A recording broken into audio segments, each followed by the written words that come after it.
So, ayan, good morning guys. And almusal tayo. So, kaninang umaga, nung naglalaba ako, dumaan yung ate ko and dinalhan ako ng saging na, tawag dito, parang ginataang saging. Ang sarap niya, guys. So, ang balak kong magkape.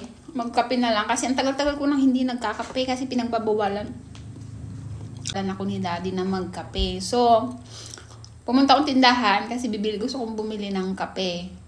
Kaso, pagdating ko sa tindahan, kung ano-ano yung nabili ko.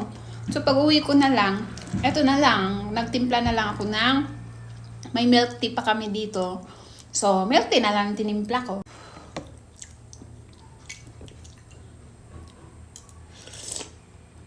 Sarap.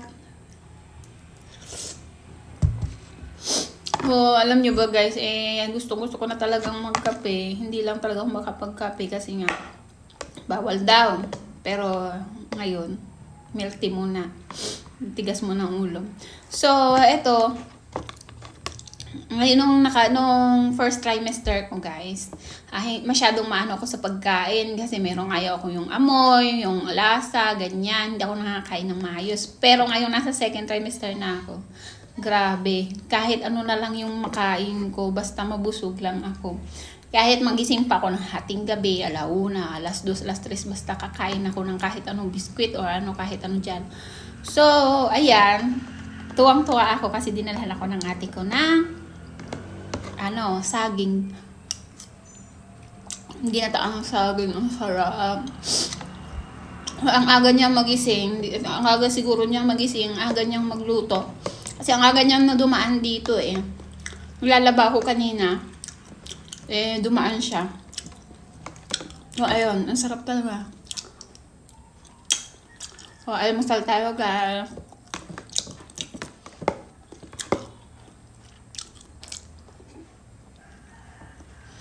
Ang busog na naman ako nito.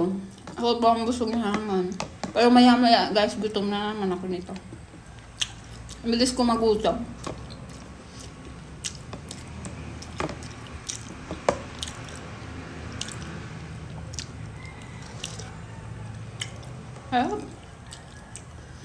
Hop na.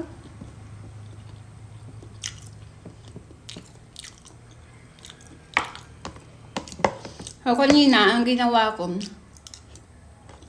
kasi nga, kagabi, maaga akong natulog around 7 or 8, o 7:30, wala pa yung alas 8. Pagka 11:30, nagising ako kasi nagugutom ako. Hindi ako tumayo. Mga alauna, past 1, yun, tumayo na ako kasi hindi ko na kaya, gutom na ako. Nakatulog ako, alas 3 na. Tapos nagising ulit ako ng alas 5:30 kasi papasok si daddy. Masama na yung pakiramdam ko kanina na parang tamlay-tamlay ko na gusto ko nang umiyak. Ang ginawa ko, pag alis ni daddy, naligo ako agad, naglaba ako, naglinis ng bahay. Eto, naliksi na ako, gutom nga lang. Kain lang tayo ng kain. Kailangan kong kumain ng kumain kasi para busog lagi si baby. So, yun lang guys.